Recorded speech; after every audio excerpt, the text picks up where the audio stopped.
Hi, I'm James Shillinglaw. I'm here with Michelle Buttigieg, who is the representative for Malta Tourism Authority here in New York. And we wanted to talk to Michelle about what's going on with Malta today. And we're going to find out a lot. We were supposed to actually meet at another conference, but our paths did not cross right. But here we are back on Zoom. And if this doesn't work, we're going to do it live, I promise you. So we're going to see how it works. And again, we're going to find all about that on Insider Travel Report.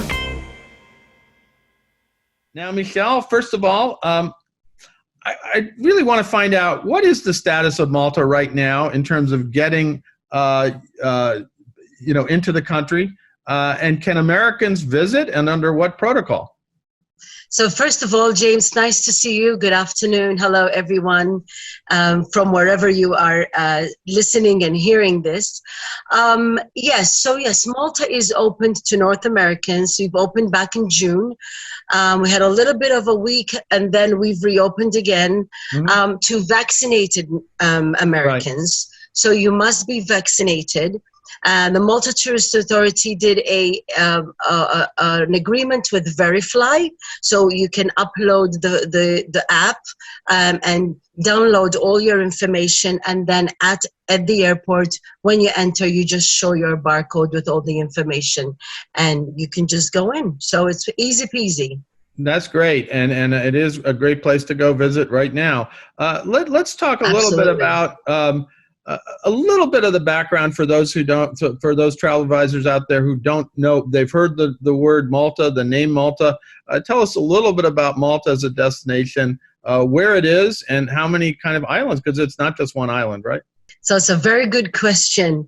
We're located in the middle of the Mediterranean, so 58 miles south from the shores of Sicily, right in the middle of the Mediterranean. It's an archipelago of 3 islands: main island of Malta, small island Camino, surrounded by blue lagoons, and the sister island of Gozo, a little bit more rural, more relaxed. Malta has 7,000 years of history. People ask, why Malta? We have 7,000 years of history. So you have an array of, from the megalithic temples all the way to the British rule, with everybody that came in between. The Knights of Malta, obviously, were there for over 200 years, built some of the most amazing, beautiful medieval cities. We are easy access through any major hub in Europe. And we're English speaking. So it's an ideal all year round destination, 300 days of sunshine. There's definitely something for everybody. And I think that's the charm of Malta. It attracts a lot of different niche markets. Well, it's that sort of the center of the Mediterranean, which I love, and you've got all this great culture and history and everything else about it. Incredible architecture, incredible. Absolutely. It's kind of a wonderful Mediterranean destination that has been maybe overlooked a little bit by some, but really, if you're in the middle, you can't do better than that. Now, let's talk a little bit about. Recently, you've actually become sort of a new hotbed for cruising. Yes. I'm sure you got cruise visitation before, but this time there were some lines who kind of used you as a home port, and then a lot of lines are going to stop there. Right. How did that all happen? That they became, all of a sudden, as cruising returned, you kind of helped in that effort? Well, I think what happened is, with all the restrictions, and everyone was so nervous of getting back out there, and, where can cruises stop? Malta has been very flexible and worked with these major cruise lines, one of which is Viking, right, which is it's home porting from Malta. We're very excited. They have 2 ships there at the moment stopping. So that has been a push for us, to be honest with you, especially in this market. They've partnered up with Lufthansa, and Lufthansa has, for the first time after a long time, a direct flight. It's a charter flight for Viking passengers that leave from Newark. How lucky is that? Just one direct flight into Malta, and then they take the boat from Malta, and it's, they start the cruise in Malta and they stop in Malta as well. Apart from Viking, there are other cruise liners that are stopping. Before COVID, there were about more than 13 North American cruise liners stopping. Okay. That's coming in slowly, starting from the from the fall, but some of the major airlines, Royal Caribbean, Seabourn, also stopping, hopefully starting in fall. And the smaller boats like Ponant with Tauk and the Right. smaller tour operators. So the wheel has started to turn, but I think Viking really was the first, hurrah back. And we're so happy. I was in Malta over the summer. I would just go to the boards to look at them, just to look at the ships. They're Sure. so beautiful and majestic. And to see Americans coming in, that was my highlight.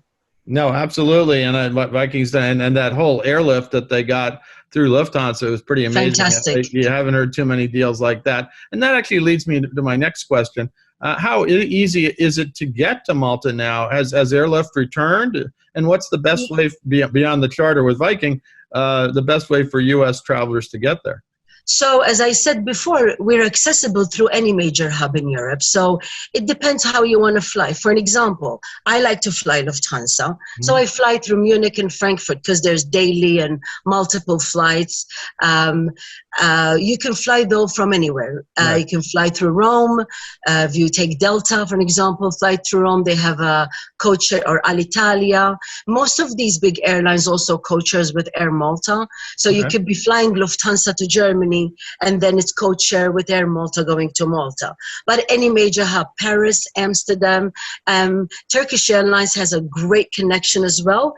If you do want to stop over in Istanbul, for an example, you'll find a lot of North Americans that do that. I actually do that because I love Istanbul too. Sure, me so too. I take advantage, not paying anything extra, which is the good thing that you could do with a stopover. You can stop over for a couple of days, enjoy a city in Europe, and then go to the Mediterranean.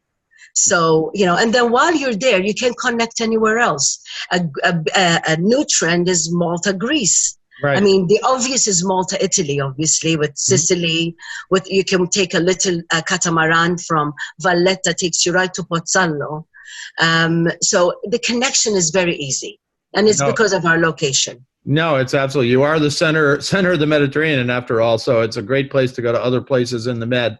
So I'm glad to hear that that's all coming back now. Obviously, how about overall your kind of biggest tourism markets? Britain, U.S. I assume are two big ones. Are you starting to see them gradually return? Yes, so that was the tricky part of this summer. I think not just for us, Malta, but in general. It was kind of like a trial. Let's see, we open up and then we close again, or we do certain restriction. But our main markets, which is Europe for us, right. English, Italian, lots of French. And the Europeans in general, with Ferragosto now happening, you'll find a lot of Italians. Europeans also like to come down with their yachts, so it's not only airlift alone. But now that we've opened to Americans, for an example, America is considered as a new market for us, new world market, like Asia, Australia. These are the big markets because we are, aiming for another type of tourism, the luxury niche tourism from Dubai and the Emirates. There's great connections through there too. So these markets are slowly standing up again. We were in a really good position in 2019. But it's now we're kind of moving. Hopefully by the end of the year will be somewhat. We are now around 60 to 70% of our 2019 numbers. Okay. In general. Yeah, no, well, I know that you and I were both out at the Virtuoso Travel Week, and obviously that indicates that you do have a focus on luxury travel. We do indeed. We do. Now, let's talk a little bit about what's happened in the last year in terms of any tourism infrastructure improvements. What have you been doing? Have you been looking at new hotels coming in? Yes. Hotels, improvements to the airport, things like that. Tell us a little bit about what's going on there. For sure. So I was very happy, actually. I was there for 6 weeks. I spent like 3 of them, product update. And I like to do that because actually Malta done a lot in the last year and a half. As you said, the Malta International Airport, which is always voted one of the best because though it's very small, it's very efficient. So they've done a lot of work on that. They've done a lot of infrastructure on our main areas like Valletta, even though it had just had a facelift in 2018. There is a lot of work going on and did go on while we were closed up. A lot of new property. Corinthia Palace, Right. one of the main chains, major renovation, a lot of new spas. The Phoenicia Hotel, leading hotel of the world, has a beautiful brand new spa. We have a new hotel in Yala, which is a super luxury company as well. They've opened their property in Malta. Beautiful, smaller. And then there's a lot of other small boutique hotels in Valletta, across the port from Valletta's Birgu, a lot of very nice smaller hotels. So in general, these properties took the time, the quiet time, and they've worked on their product.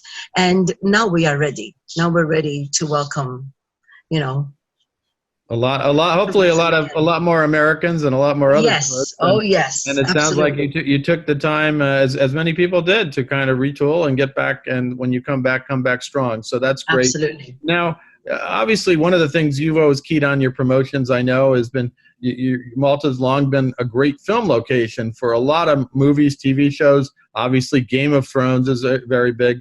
Are you still promoting Malta's status as a sort of major TV and movie location that your visitors will be familiar with? Yes, we are. As you said, Game of Thrones, obviously, the more popular movies. A lot of movies that actually people don't know that they're filmed in Malta as well. So now you can find tours created around, going around in the areas where the different movies are filmed. You have people in costume in certain areas where they're reenacting movies. So there are tours that are designed for those kind of travelers that travel to see where movies are filmed. And Sure. Malta is a very popular destination because the Malta Film Commission done a lot of work to revamp the areas where these movies were filmed, so that people can go and revisit and see, where the actual movie was filmed. You feel like you're walking into a scene. Absolutely. Well, I know you definitely have, for the Game of Thrones, you have a lot of great locations, and there are other movies that have been filmed there, and it's a great film location. For sure. Now, let's talk. What about any other new marketing promotions or programs to attract more visitors, especially from the U.S.? So, as I said before, I think the most important thing when you're promoting a destination is to see what the main attraction is, especially in this market. And we're very lucky because we have a lot of niche markets, from faith tourism to sun and sea to the history to LGBTQ market, and we've done a lot. We try to touch up on on campaigns that touch up all these niche markets. Wedding destination, honeymoon destination. As you know, Jim, we work a lot with the travel industry. Part of Virtuoso, we have a travel agent academy course where travel advisors can go in and educate themselves. 20-minute course, not long. Then we just keep that database always updated on things that are happening. Right. We do fam trips, obviously, when we can. We start up hopefully at the end of this year to take agents. So we work a lot with media and agents that are in that territory. Because I think if you see, you are able to experience, you are able to sell better. We are, I think, mostly well known for our hospitality. And unless you visit, we always say hospitality and our wine. And we don't export our wine because we drink it all. So you have to come and see us. I've heard that one before, and now you're getting me interested in going to try some of this Maltese wine. It'd be amazing. Very delicious. And I mean, the culinary part of experience and the curated experiences, the hands-on experiences. You can go and have lunch on a vineyard and pair it with the local wine or olive grove gardens, or you can meet a perfumist and create your own perfume with Maltese herbs. So these hands-on curating experiences is what makes your stay more memorable. And I think people are now, looking for that kind of experience. No, absolutely. They want to get with the locals. They want to have that experience with wine, with food, with history. And you got more history in Malta than almost any place I know. It's an amazing place. No, like the most amazing thing is when I was there this summer, and as I said, I looked into, there's 5 Michelin star restaurants, and you can have that experience, but you can always sit in a piazza and sit with the local people and have a glass of wine and the local food on a Sunday lunch, and you just live like a local. And we've been saying that expression for a long time, but in certain destinations like Malta, you actually have no choice. Right. You are going to live like a local. That's great. Because you're immersed. Absolutely, and then immersion is what it's all about today too. Let's talk. Is there anything else you want to tell our 90,000 travel advisors out there about Malta right now? Well, we're open. We're here, and we're here to help you. I am based in New York, and my information is accessible. So we're here to help you, to educate you on how to sell Malta and how to get your client that extra special experience that everyone is looking for. I could talk for a long time. There's a lot to say about Malta, but I think we have a time limit. Yeah, no. Well, I guess my only thing is where can travel advisors go to get more information initially? The URL, the website. I know you mentioned you have a travel agent academy as well, but tell me the URL for Malta. So you can visit us for all this information, especially COVID-19 updates and all of that exciting sample of itineraries, what to do, calendar of events, because when things go back to somewhat normal, right. Malta has a lot of events throughout the year, music festivals and festas going on. So visitmalta.com is our main hub. Even if you're a travel agent, you can go to a section where it takes you to our Travel Agent Academy course. But if you want to go direct to that, you look for Travel Agent Academy and then search for Destination Malta, and it takes you direct to there. Great. Well, so that's where to go. Michelle, thank you very much for taking the time to give us a little bit of what's going on in Malta today as we emerge, hopefully, from this pandemic. You're doing a great job with the cruise ships, and now you got more lift coming in there. Thank you. And really, I think maybe as you emerge, you may emerge even stronger, because I think you've really positioned Malta as sort of one of the key Mediterranean destinations. So again, thank you so much for joining us. Thank you so much, James. I'm James Shillinglaw. Thanks, everyone. I'm James Shillinglaw, and this is Insider Travel Report.